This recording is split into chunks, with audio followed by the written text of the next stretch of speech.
Hello दोस्तों, कैसे हैं आप लोग। उम्मीद करता हूँ आप लोग अच्छे होंगे। जैसा कि आप देख रहे हैं, आज की कहानी सर्प और मेंढक की है। अगर कहानी पसंद आए तो प्लीज़ एक लाइक कर देना। तो चलिए शुरू करते हैं।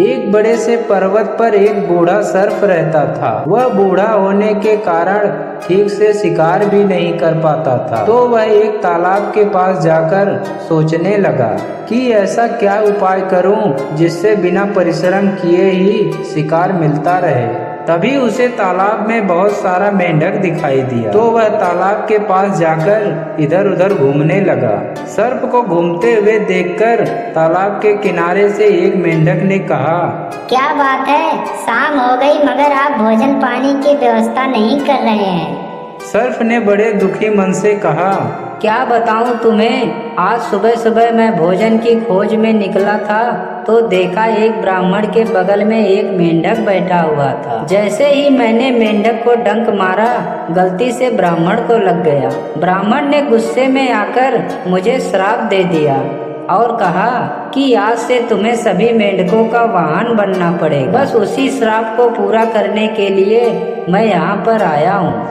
सर्प की बात सुनकर मेंढक तुरंत जाकर अपने राजा को बताई। राजा भी बहुत खुश हुआ और तुरंत सर्प के पास जाकर उसके फन पर चढ़ गया।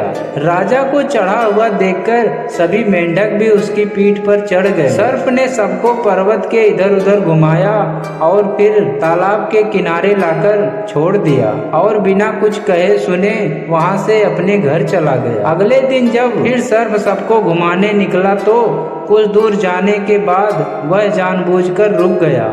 सर्प को रुका देखकर मेंढकों के राजा ने पूछा, क्या बात है, आप आज चल नहीं पा रहे हैं। तब सर्प ने कहा, मैं आज सुबह से भूखा हूँ, इसलिए चलने में बहुत कठिनाई हो रही है। मेंढकों का राजा बोला, आप घबराओ नहीं, आपको जब भी भूख लगे एक दो छोटे मोटे मेंढकों को खा लिया कीजिए। मेंढकों के राजा की बात सुनकर सर्प बहुत प्रसन्न हुआ और बिना किसी परिश्रम के उसे हर रोज खाना मिलने लगा। धीरे धीरे मेंढक कम होने लगे, मगर मेंढकों का राजा सर्प की चालाकी को नहीं समझ पाया। वह थोड़े से सुख के लिए अपने वंश का नाश करता चला गया और एक दिन ऐसा आया कि सर्प उसे भी खा गया। इस तरह मेंढकों के राजा की बेवकूफी से सारा मेंढकों का वंश ही खत्म हो गया।